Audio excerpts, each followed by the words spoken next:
Hello friends, ఇక్కడ number అనాలజీస్కి సంబంధించిన ఒక ప్రాబ్లం ఇవ్వబడింది. ఆప్షన్స్ కూడా ఇచ్చాడు. ఎలా చేయాలో ఇప్పుడు చూద్దాం. ఇది రీజనింగ్ కాన్సెప్ట్, స్కోరింగ్ కాన్సెప్ట్ చాలా ఈజీ అనమాట. మనకు చిన్న చిన్న లాజిక్స్ తెలిస్తే చాలు. అయితే ఇక్కడ క్వశ్చన్ చూద్దాం. 19 is related to 361 in the same way 21 is related to dash.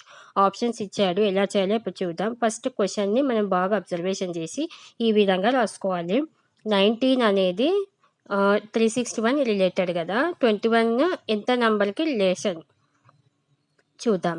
మనకి ఇది చూస్తే ఎలా అనిపిస్తుంది, స్క్వేర్స్లో కానీ క్యూబ్లో కానీ చేయాలన్నమాట. ఇలాంటి ప్రాబ్లమ్స్ ఇచ్చినప్పుడు ఫస్ట్ స్క్వేర్లో ట్రై చేద్దాం. 19 స్క్వేర్ అంటే 19 ఇంటూ 19 అంటే 361. మనం చిన్న లాజిక్ యూజ్ చేస్తే మనకు 19 స్క్వేర్ అనేది 361 వచ్చింది. ఇన్ ద సేమ్ వే 21 కూడా అలాగే చేద్దాం. 21 హోల్ స్క్వేర్ అంటే 21 ఇంటూ 21 చేద్దాం. అంటే మనకు 441 వస్తుంది. అంటే మనకి ఇచ్చిన ఆప్షన్లో ఫిఫ్త్ ఆన్సర్ కరెక్ట్గా ఉంది కదా. ఫిఫ్త్ ఆప్షన్ కరెక్ట్ ఆన్సర్ అనమాట. ఈ విధంగా సింపుల్గా చేయొచ్చు. Thank you for watching.